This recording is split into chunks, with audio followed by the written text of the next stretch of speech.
respect for others and caring for others is foundational to street health.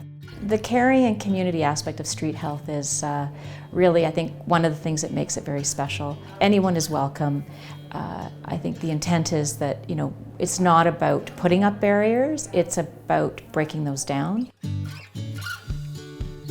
What we're providing here is that in-between between like before you get really, really sick and have to go to the hospital, you might be able to come somewhere like here, and even if you have no health card, you could come and drop by and we can try and do what we can. And I think then maybe you're building that relationship that inspires them to maybe come back and building that trust between two people, not necessarily between a client and someone who's providing healthcare. Oh, street health is a lifeline for me.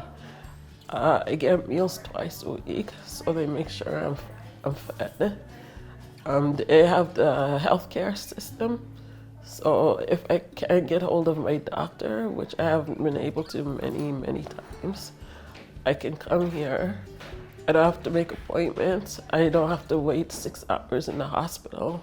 It's like every day when we see the nurses going, yes, it's Tuesday, Wednesday, Thursday. I've had clients say like, oh yeah, I come here because you guys, greet me and say my name, and I realized no one said my name for a couple weeks. I'd like to get some yes, please. I think calling someone by their name, that's a form of recognition, and you're telling them that you see them. You don't just see a body with a problem, you see the person who they are.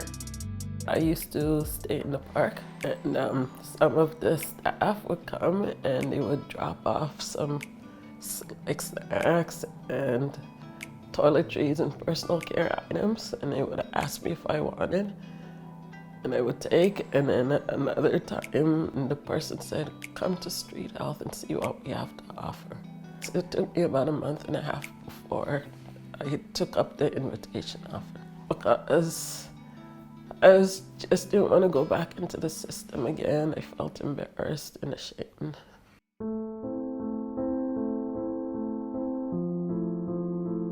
Low barrier healthcare is really meeting people where they're at, helping them to, being flexible, being open, not worrying so much about people making certain appointments. People don't have to abstain from substance use, so that we're able to provide the services that people need at the time that they need it and the type of service that they need.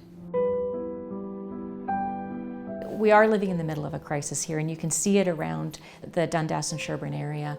Condo development's going up everywhere, the gentrification that's happening. Now people are living in the parks, right? Or on the street. They don't have anywhere else to go, and this is their community too.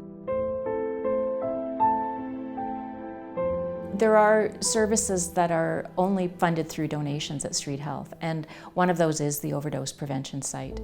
Just for donors to understand how important their donations are, it's actually keeping a service running and saving people's lives. We have a place to keep warm during the day, especially in the winter months. We have food to go on our bellies, and the healthcare system is fabulous. It's a lifeline to society. Without street health, I don't know where I would be. Thank God for street health. That's all I have to say.